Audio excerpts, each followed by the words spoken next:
불법 도박자 실태조사에서 불법 도박자 22.2%가 자신의 종교를 개신교라고 대답했다고 합니다. 네, 그런가 하면 한국의 도박 유병률은 OECD 국가 중에서 최고를 기록했다고 하는데요. 무엇이 문제일까요?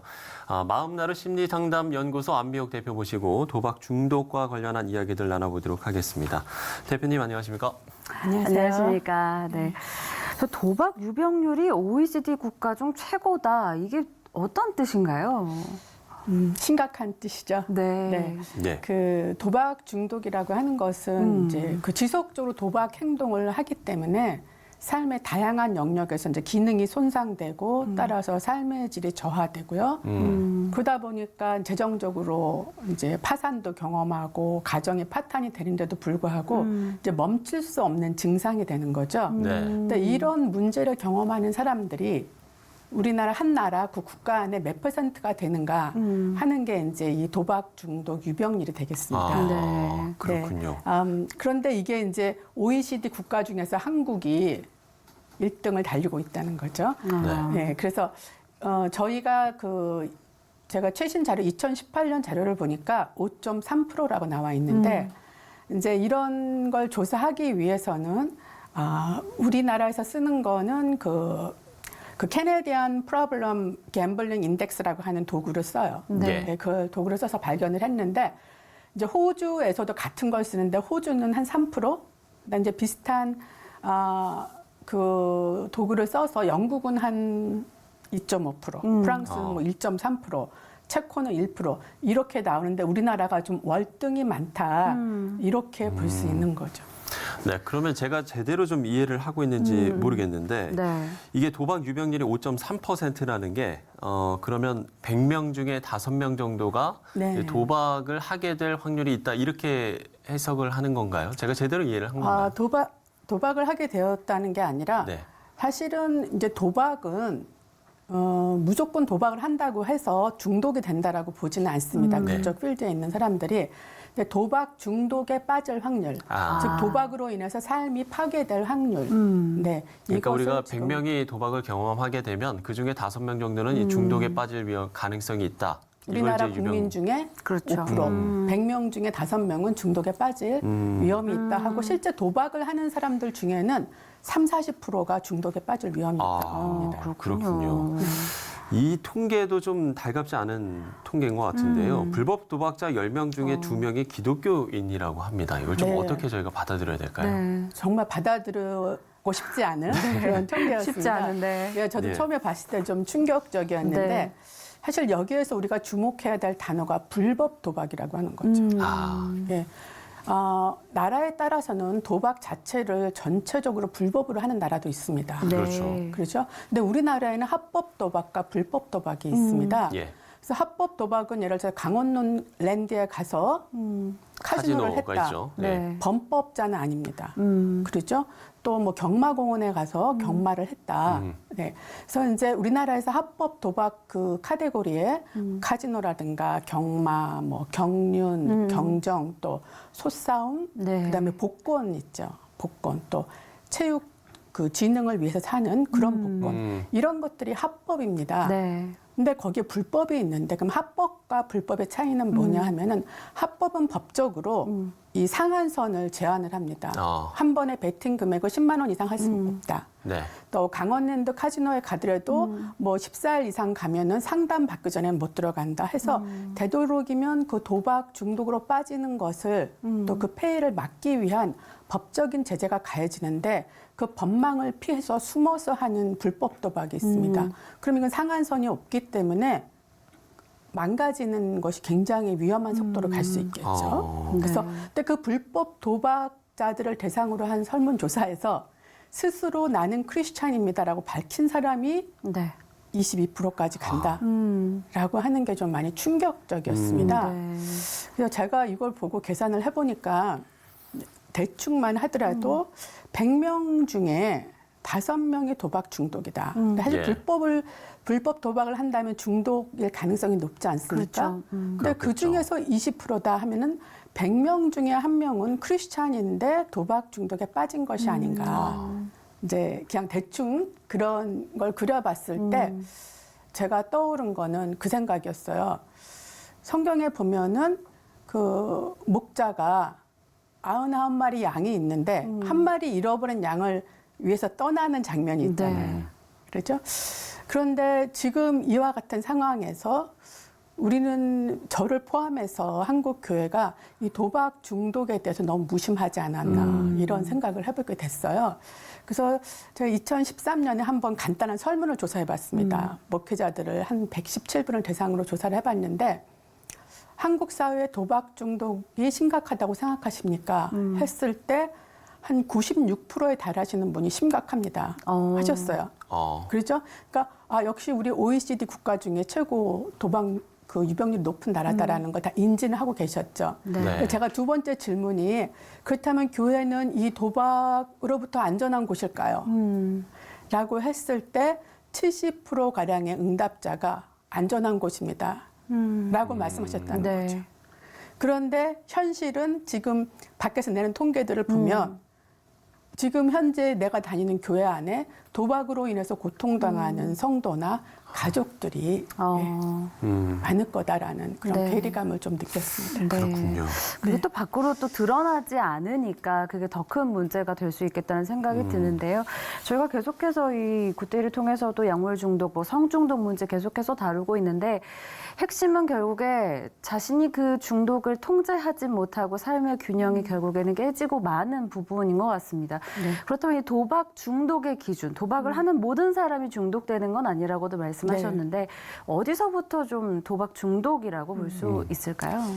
네, 그 도박 중독을 판단하는 어떤 도구들은 굉장히 많이 있습니다. 네. 아까 말씀드렸던 그런 그 CPGI라든가 또 우리가 이제 그 정신건강 필드에서 많이 쓰고 있는 DSM-5, 그러니까 정신질환 진단 및 통계 편람 이런 데서도 이제 도박 중독을 병으로 인지하고 어떻게 이제 할 것인가 이런 도구들이 굉장히 많이 있는데 그런 전문적인 도구 말고 우리가 일상에서 도박 중독인가 아닌가를 네. 이제 그 판단하기 위해 두 가지 질문을 해볼 수 있습니다.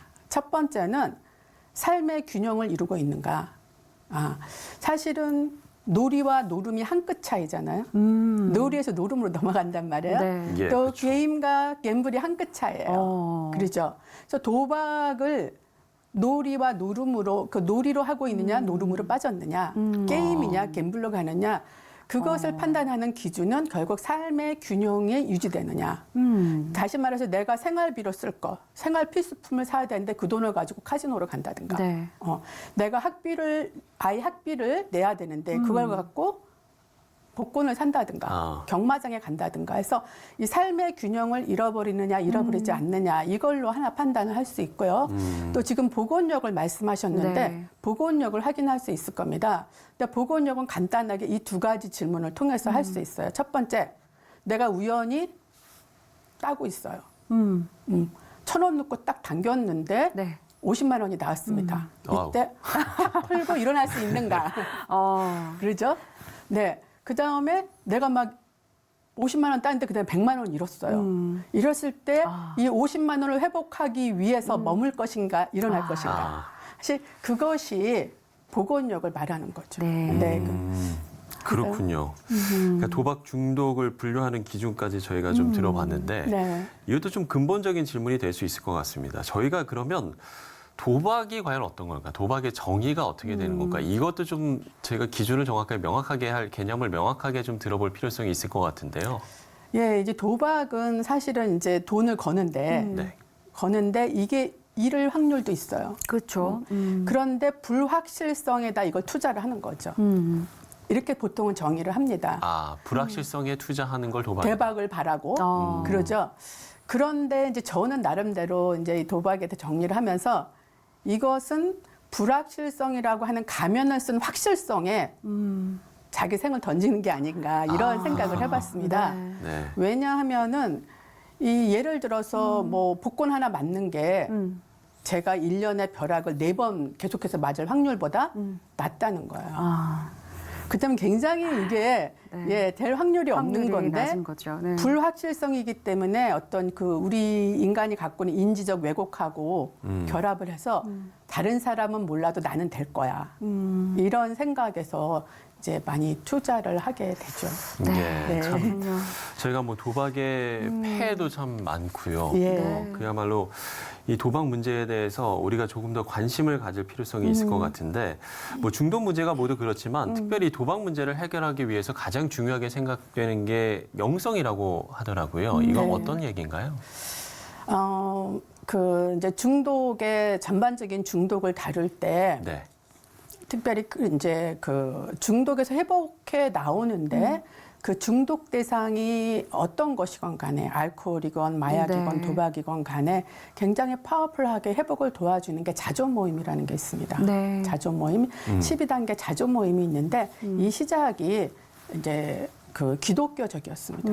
아, 예, 이걸 시작하신 분들이 의사였는데 결국 술 앞에 넘어졌어요. 그래서 모든 걸 다 해도 회복을 할 수가 없었는데 결국은 성경과 하나님을 만나고 무릎을 꿇고 회개하면서 그 중독에서 빠져나올 수 있었죠. 네. 그래서 이들의 첫 번째 고백이 내 힘으로는 할 수 없습니다. 두 번째 고백이 하나님만이 하실 수 있습니다. 하면서 12단계 회복을 통해서 중독에서 빠져나오고 이제 우리만 이럴 것이 아니라 다른 중독자들에게도 이 복음을 전하자 해서 이게 생겨났어요. 그래서 알코올 중독자뿐만 아니라 뭐 니코틴이라든가 그 외 여러 가지 마약이라든가 도박에도 마찬가지입니다. 그래서 이제 GA 모임이 있습니다. 네. 근데 문제는 이것이 나중에 안 믿는 사람도 이거 혜택 봐야 되지 않아? 하면서 결국 하나님의 이름을 바꿔버리면서 기독교적인 색깔이 많이 퇴색이 됐습니다. 그런데 이제 여기서 말하는 건 뭐냐면은 결국 중독 대상이 우리가 하나님을 경배하는 대신에 중독 대상에 경배하는 거 아니냐, 우상 숭배를 하는 것이 아니냐. 이렇게 보고 있죠. 네. 그렇기 때문에 이게 영적인 문제다 볼 수 있는 거죠. 근데 제가 이 도박 중독에 대해서 이렇게 쓰다 보니까 저는 그때 한번 섬찟한 게 지나갔는데 네. 도박 중독은 단순히 그 우상 숭배를 하는 그 이상이 아닐까 이런 생각을 해봤습니다.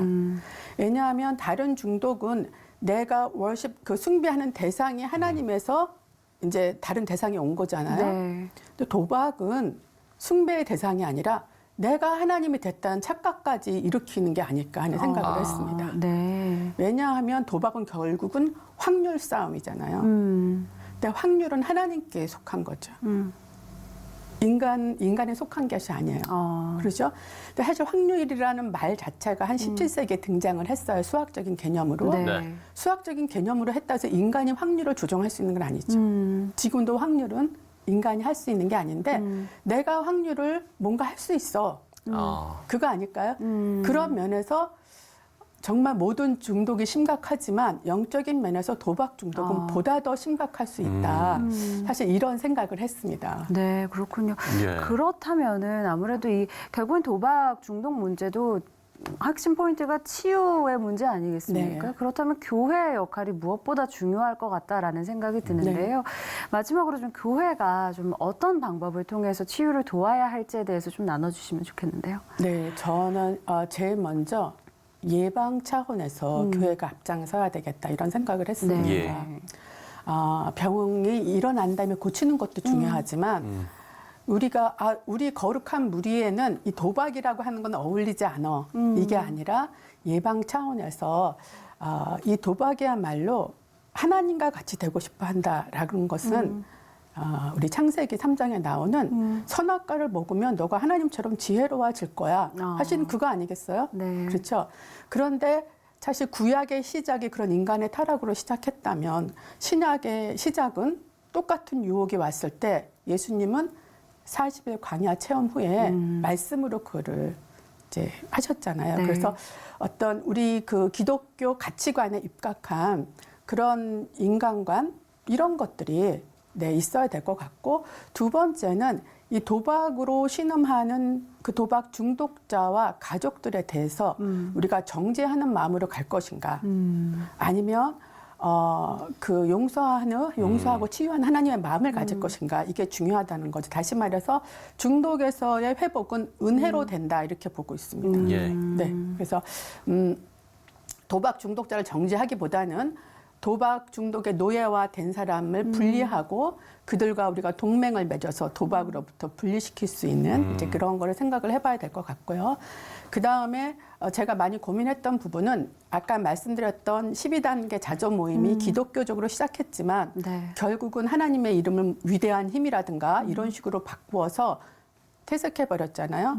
네, 제가 그래서 그 성경 말씀에 근거해서 12단계 정신을 가지고 바이블 스타디를 한번 만들어봤어요. 바이블 스타디 네. 교재를. 그래서 이런 걸 통해서 나의 중독 위험성을 지금 당장 내가 아니더라도 검토하고 다시 말씀으로 서게 되는 네, 이런 것들을 좀 교회에서 보다 더 관심을 갖고 해주셨으면 좋겠다 이런 생각을 했습니다. 네.